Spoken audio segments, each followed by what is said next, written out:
যার যা মনে চায় তাই খাবে। আমি খোলা মঞ্চে মাইকে প্রচার করে গেলাম, যার যেটা মনে হয় তাই খাবেন, মালা পরবেন। হ্যাঁ, কেন জানেন? লাইনে দাঁড়ান তবে তো ডাক পাবে। আর যাদের মালা পরতে লজ্জা হয়, রাত্রেবেলা ঘুমানোর সময় মালা পরে ঘুমোবেন, কেউ জানতে পারবো না। ওষুধও খাচ্ছি, কেউ জানতেও পারছে না। সকালবেলা ঘুম থেকে উঠে মালা খুলে বালিশের তলে রেখে ঘরের বাইরে বেরোবেন, কেউ জানতে পারলো না। একদিন, দুদিন, 3 দিন, 4 দিন, 5 দিন, 6 দিন, 7 দিন, 8 দিন, 10 দিন, 11 দিন, 15 দিন, 1 মাস দেখবেন গলার মালা গলায় রয়ে গেছে, আপনি ঘরের বাইরে চলে এসেছেন। হরি বল, হরি বল।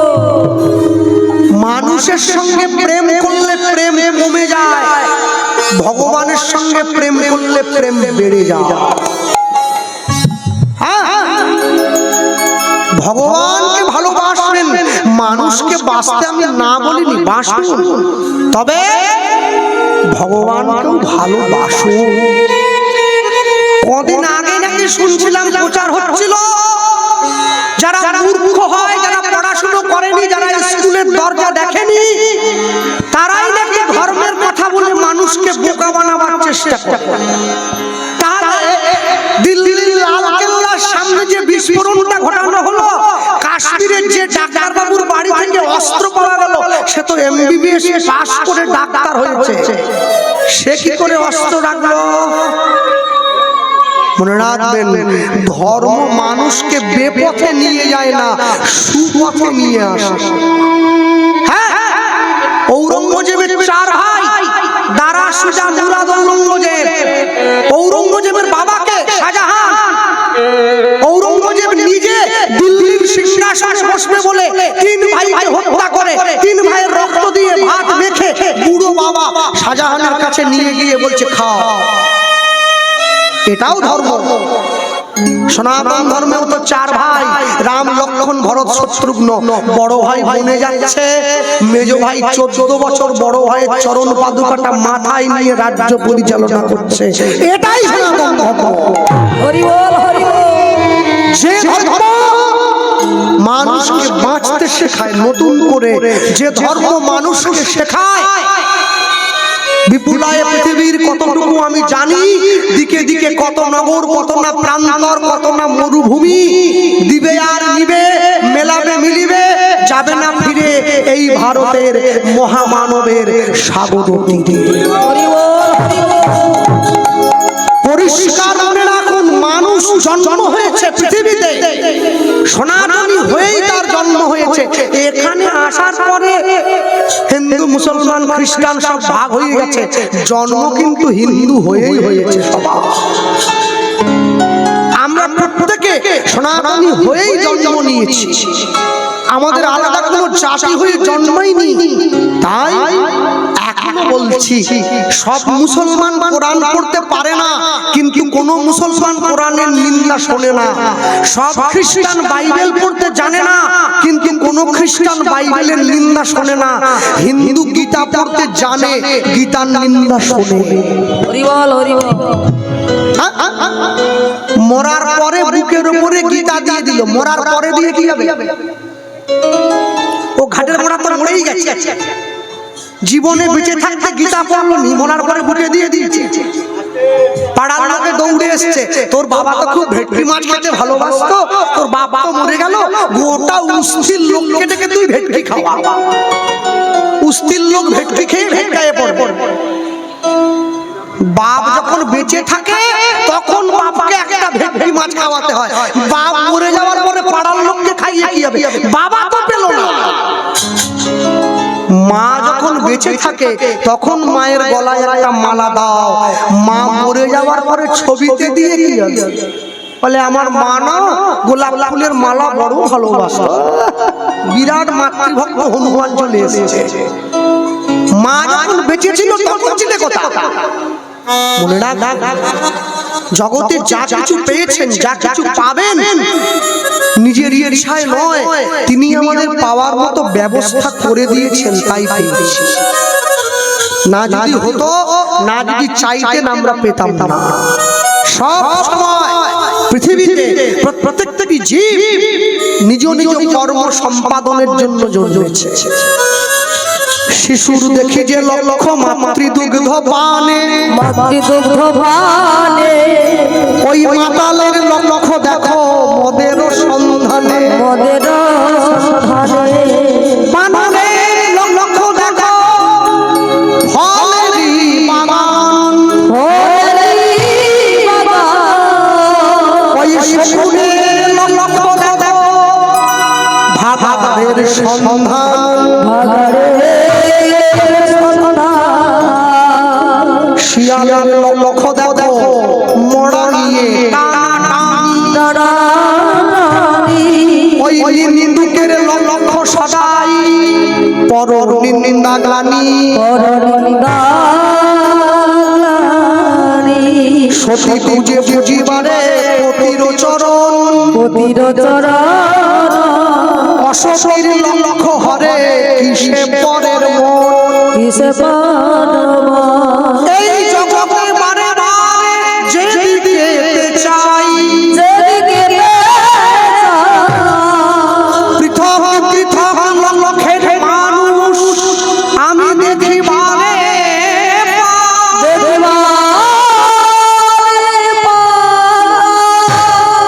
কারো লক্ষ্য উচ্চ কারো নিচ অতি ঘৃণ্য,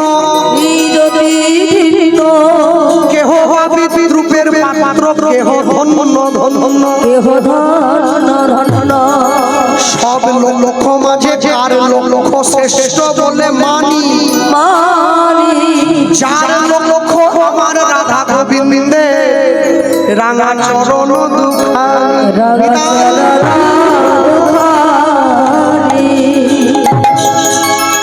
লক্ষ্যটা ঠিক করে রাখতে হয়। লক্ষ্য যদি ঠিক থাকে জীবন আনন্দে আনন্দে কাটবে। ভক্তমণ্ডলী মায়েরা, মাধব দাসের বাবা ঘরে এলো না।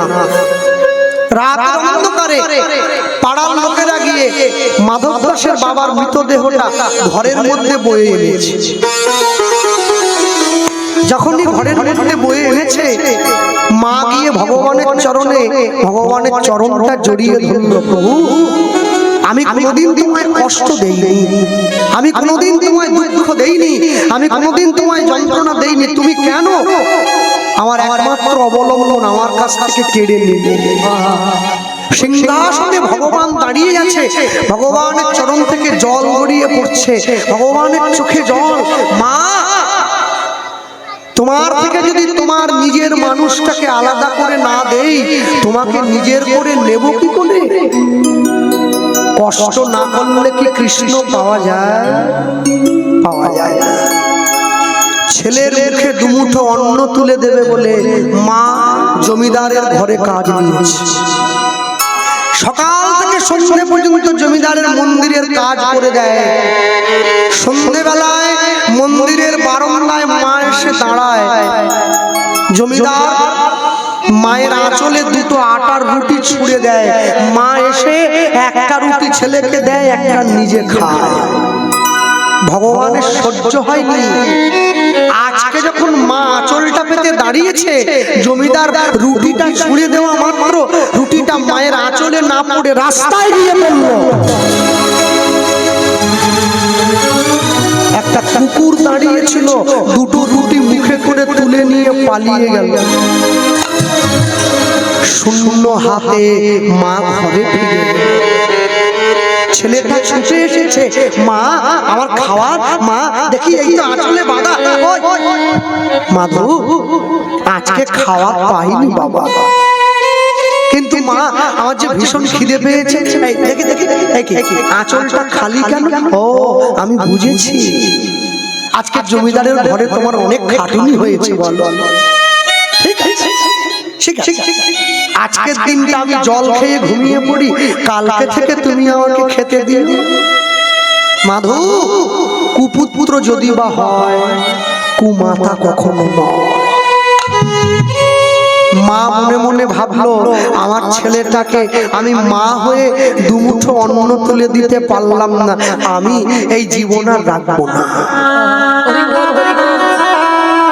থাকে আমার ছেলেটা ঘুমিয়ে পড়লে আমি গঙ্গার জলে ঝাঁপ দিয়ে প্রাণ বিসর্জন দেব। ছেলে মনে মনে ভাবছে মা আমায় ছেড়ে চলে যাবে, এত সোজা জীবনে অনেক খাবার পাবো, মা গেলে কি মা পাবো? মা নাই যা ভুবন অন্ধকার। আমার মা বসে আছে এই যে কীর্তন করে, কালকে তো জীবন মন্ডল হাটে কীর্তন করে বাড়ি চলে গিয়েছি। তো বাড়ি যেতে যেতে তো প্রায় ভোর গিয়ে শুলাম। সকালবেলায় উঠে আমাকে বিরক্ত করে না, আস্তে আস্তে করে কাজগুলো করে, কারণ জোরে শব্দ হলে আমার ঘুম ভেঙে যাবে। এবারে খাওয়া দাওয়া রেডি করে আমাকে ডাক দেয়, ওঠো দলের ছেলেরা চলে আসবে, গানে বেরোতে হবে। হ্যাঁ, তা আমি উঠে যাই, কিন্তু ইচ্ছে করে পড়ে থাকি। এবার দেখি থালাটা নিয়ে ভাত আর ডালটা নিয়ে মা করছে, মেখে দিলাম, শিগগিরই খা। আমি তো পড়ে আছি, কেন পুরো বিয়ে বাড়িটা অপেক্ষা করে গেলাম, চাটনি ছাড়া কি যাই নাকি, শুয়ে। এবার দেখি আমাকে বলছে মুখের মধ্যে দিয়ে দিয়েছি। এই পর্যন্ত অপেক্ষায় ছিলাম। মনে রাখ, জীবনে অনেক দামি খাবার আমি কিনে খেয়েছি, কিন্তু মায়ের হাতে স্বাদ কোনোদিন কোনো খাবারে পাই নাই। যার জন্য অপেক্ষা করে বসে থাকি, কখন যদি একটু দেয়, বকা দেয়, আমি পারবো না, আমি তবু বসে থাকি, মেখে দিতেই হবে। মনে রাখ, যতই যাও না মন্দির মসজিদ, যতই যাও না তীর্থস্থান, বাবা আমাকে ভালো না বাসিলে পাবে না কোনোদিন ভগবান। আগে মাকে ভালোবাসতে হবে, বাবাকে ভালোবাসতে হবে, এমনি ঈশ্বরের কৃপা লাভ হবে, এমনি ভালোবাসা। ভক্তমণ্ডলী মায়েরা, মা ঘরের মধ্যে ছেলেটাকে উঠে চলে যাচ্ছে, এক পা, দু পা, তিন পা। হ্যাঁ, যখনই উঠে যায় ছেলে কি করলো, মায়ের আঁচলটা টান দিয়ে ধরেছে। আর যখনই মায়ের আঁচলটা টেনে ধরলো, মা উঠে যাচ্ছে, অমনি আঁচলে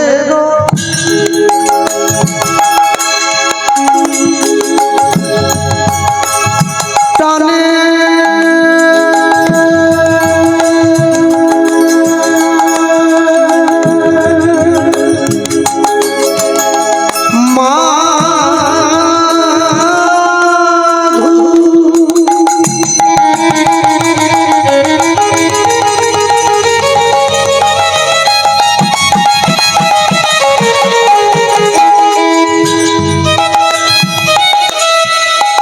জাগিয়া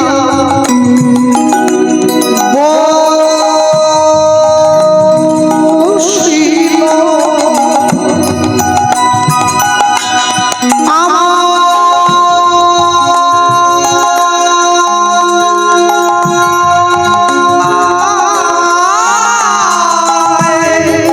ছেলে যে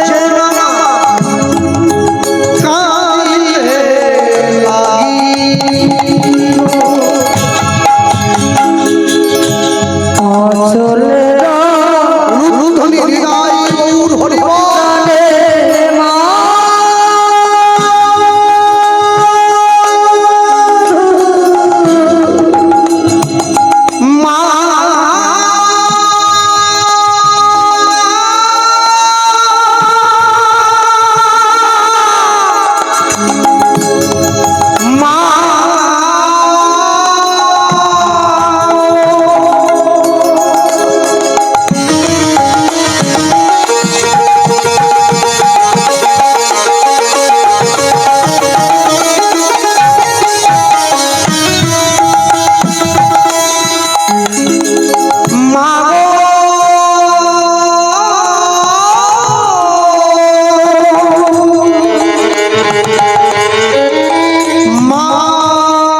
থেকে কোনোদিন তোমার কাছে খাওয়ার চাইবো না, নিজের খাবারের জোগাড় নিজে করবো, তোমারও খাবারের জোগাড় করবো। কদিন কাটলো? একদিন, দুদিন, 3 দিন, 4 দিন, 5 দিন, 6 দিন। আজকে ছেলেটার 12 বছর বয়স হয়ে গিয়েছে, পাড়ায় বন্ধুদের সঙ্গে খেলা করছে, বন্ধুরা ডাক দিয়ে বলছে, মাধু তোর জীবনে তোর মা ছাড়া তোর আপনজন বলতে কে আছে? আমার আপনজন। মাকে গিয়ে জিজ্ঞাসা করি, মাকে জিজ্ঞাসা করছে, মা তুমি ছাড়া আমার আপনজন কে আছে? মা ডাক দিয়ে বলছে, ঈশ্বর পরম কৃষ্ণ, পরম কৃষ্ণ সচ্চিদানন্দ বিগ্রহ, বিগ্রহ অনাদির আদি গোবিন্দ গোবিন্দ সর্বকালে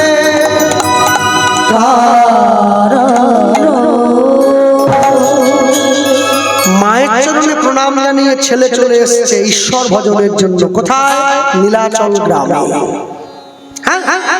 আমাদের পূর্ব মেদিনীপুরের দীঘাতে একটা জগন্নাথ মন্দির হয়েছে, শুনেছেন? গিয়েছে? জাননি? একবার যাবে। আমি গিয়েছি, সুন্দর হয়েছে, অপূর্ব। তবে যে জগন্নাথ দীঘা সমুদ্রের জলে ভেসে এসেছিল ওটাকে বসানো হয়নি, অন্য একটা বসিয়েছে। ঠিক আছে, সে হোক। জগন্নাথ বসা নিয়ে কথা, বসে তো পড়েছে। এখন কথা হলো, ভগবানের মন্দির যত হবে তত ভালো। যে গ্রামে 50টা মুসলিম বাড়ি আছে একটা মসজিদ হয়ে যায়, যে গ্রামে 500 হিন্দু বাড়ি আছে একটা মন্দির হয় না।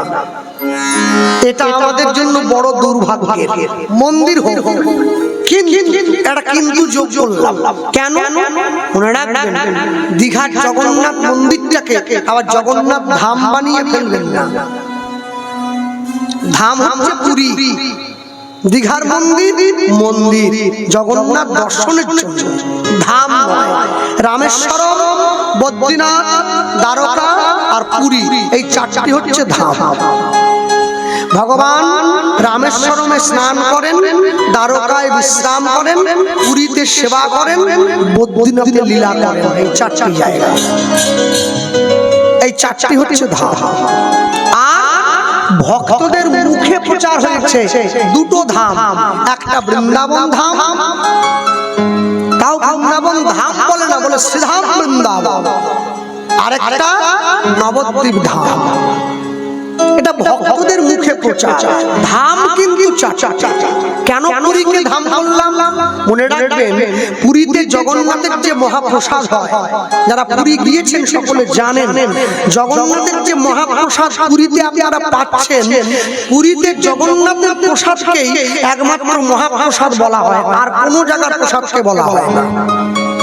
এখন আপনাদের মনে প্রশ্ন আসতেই পারে, বাবা এ কথা বলছো কেন? আমি একটুখানি বলি, সকলে জেনে রাখা দরকার।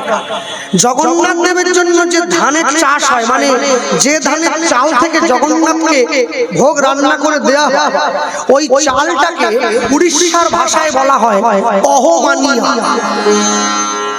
অহমানিয়া কোনো মেশিন দিয়ে ধান থেকে চাল হয় না, পাটায় পিটিয়ে বের করা হয়।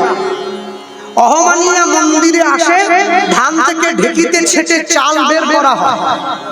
এই চাল বের করার পরে জগন্নাথের জন্য যে হাঁড়িতে রান্না হয় প্রসাদ, ওই হাঁড়িটাকে বলা হয় ছেক। ওই ছেকটা যে উনুনের উপরে বসানো হয় ওকে বলা হয় ঝিক। একটা করে হাঁড়ি, 9টা হাঁড়ি দেয়া থাকে, উপরেরটা একদম ছোট, নিচেরটা সবথেকে বড়। আশ্চর্য কি, উপরের হাঁড়িটা আগে হয়, নিচেরটা সবার শেষে হয়। জগন্নাথ দেবের জন্য 9 মাস রান্না করেন মা লক্ষ্মী, 3 মাস রান্না করেন মা অন্নপূর্ণা নিজে। সকলে বুঝতে পারছেন? হ্যাঁ। এবার রান্না হয়ে যাওয়ার পরে সেই ভাণ্ড নামিয়ে বেতে ধামায় করে সাজিয়ে যখন মন্দিরে নিয়ে যাওয়া হয়, তখন তাকে বলা হয় ভোগ। ভোগ যখন জগন্নাথ দেবের সামনে অর্পণ করা হয়, জগন্নাথ দেব বসে আছেন দক্ষিণা কালিকা যন্ত্রের উপরে, বলরাম দেব বসে আছেন মহালক্ষ্মী যন্ত্রের উপরে, আর সুভদ্রা মা বসে আছেন শ্রীলক্ষ্মী যন্ত্রের উপরে। দক্ষিণা কালিকা মা হচ্ছে গোটা বিশ্বের আধার স্বরূপ।